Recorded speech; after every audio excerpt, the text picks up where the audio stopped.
अस्सलाम वालेकुम। हज 2026 में हाजियों की आमद शुरू हो चुकी है। हज में माशाल्लाह से बहुत ज़्यादा तादाद में लोग होंगे। ऐसे वाक़यात होंगे जो हम इस वीडियो में आपको दिखाने वाले हैं। और ऐसे वाक़यात होने के बाद फिर एक दफ़ा कैंपेन चलेगी, शोर मचेगा, वावेला होगा कि देखा हाजियों से ऐसा बुरा सलूक किया जा रहा है।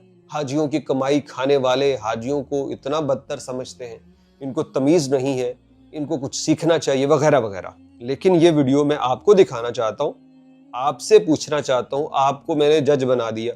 भाई साहब आप खुद फैसला कीजिए कि ये जो कुछ किया जा रहा है, और ऐसा बेशुमार जगहों पे किया जाता है, हर जगह वीडियो नहीं बनती। आप ज़रा ये मुलाहिज़ा कीजिए, ये पूरी वीडियो देखिएगा और उसमें फिर अपनी राय ज़रूर दीजिएगा।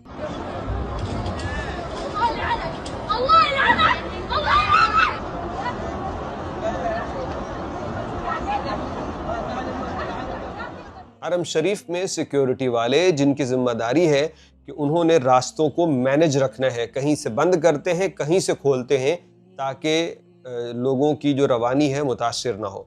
यहाँ एक खातून ज़बरदस्ती घुसने की कोशिश कर रही है, जिसको रोका गया, और ये बड़ी सख्ती से रोका जाता है क्योंकि एक बंदे को जाने देने का मकसद ये है कि पीछे 100 बंदा आ जाएगा और 100 बंदों को रोकना नामुमकिन हो जाएगा, और फिर 100 बंदों की वजह से भगदड़ हो सकती है। यहाँ पे बंदा अपनी ड्यूटी कर रहा है और उसने खातून को रोका। अब रुकने के बाद वो आगे से चिल्लाने लगी, वो आगे से सीखपा हुई, उसको थोड़ा सा परे करके वो वापस अपनी ड्यूटी पे आया, लेकिन वो फिर उसकी पीछे आ गई और चिल्ला रही है। अब इस सारे अमल के बाद पुलिस वाला फिर भी बेचारा वो उसकी तरफ आ गया, सेफ्टी की तरफ, और उसने उसे कुछ नहीं कहा। लेकिन पीछे खातून जो देखती आ रही है कि ये बहुत गलत कर रही है, उस खातून ने इस मोतमिर खातून को समझाने की कोशिश की कि ये गलत काम है। उसने कोई गाली नहीं दी, इस पे हाथ नहीं उठाया, कोई सख्त लहजा नहीं अपनाया, और उसके जवाब में इस खातून ने क्या किया? जोरदार थप्पड़ उसके सीने पे रसीद कर दिया। इसकी शदीद तकलीफ हुई होगी उसको, लेकिन वो आगे जो खातून थी वो हाजिर दिमाग थी, उसको पता है ये कौन सी जगह। उसने अपने जज्बात को कंट्रोल किया, वरना जो खातून नजर आ रही थी वो इसको कोई आगे से एक जवाब भी देती तो मेरा नहीं ख्याल ये दोबारा उठ पाती। लेकिन आप खुद तसव्वुर करें कि इस खातून ने तो इसके साथ कोई गलत नहीं किया था ना। अगर सिक्योरिटी वाले को आप कह लें जी उसने गलत कहा था, गुजरने नहीं दिया, तो ये खातून समझाने वाली तो गलत नहीं थी, तो उसको भी इतनी जोर से थप्पड़ मारने वाली। अब बताइए क्या ऐसे लोगों को फूलों पे बिठाया जाए? क्या ऐसे लोगों के सामने हाथ बांध के खड़े हो जाएं कि आप जो मर्जी करते रहिए?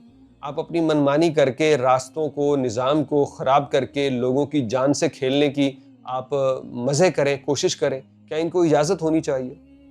ये एक नहीं, कई जगहों पे ऐसे वाक़यात हैं। मैंने खुद एक मरतबा मताफ़ में जाते हुए देखा कि एक जगह शुरता रोक रहा था, खातून की तरफ उसने कमर की और वो उसको रोक रहा था कि यहाँ से मैं नहीं गुजरने दूंगा, ये ममनू है, आप आगे से जाके मताफ़ में दाखिल हो। तो उसने जब कमर की हुई थी तो उसके पीछे से खातून ने उसको थप्पड़ मारे, एक इधर मारा कंधे पे और दूसरा उसके मुंह पे लग गया। जब ये हुआ ना तो मैंने फिर देखा कि वो ऐसे ही, वो शुरता जो है वो ऐसे पीछे हटा और उसने अच्छा हाथ बना के फिर आगे से वैसे ही थप्पड़ खातून को रसीद किया। और मैं ये देखते हुए कह रहे थे, मैं बहुत अच्छा हुआ। यानी आपको वो रोक रहा है, वो कुछ कह नहीं रहा, और आप उसके पीछे जाके उसको एक थप्पड़, फिर दूसरा थप्पड़, और अगर वो ना मारता तो ये पता नहीं कहाँ पे जाके ये खातून रुकती। तो हम सब बराबर हैं, बराबरी का शौक है, तो इज्जत खातून की भी उतनी है, मर्द की भी उतनी है, सिक्योरिटी वाले की भी उतनी है, आने वाले ज़ायरीन की भी उतनी है। तो एहतराम का जो दामन है हाथ से ना छोड़िए। और अगर हज के दिनों में ऐसी कोई वीडियो आपको मिल जाए तो फौरन प्रोपेगेंडा में शामिल होने की बजाय ज़रा देख लीजिए, फूंक लीजिए मामले को कि क्या है क्या नहीं, फिर उसके बाद अपनी राय ज़रूर दीजिएगा। और इस खातून के मुतालिक अब दीजिए आप अपनी राय।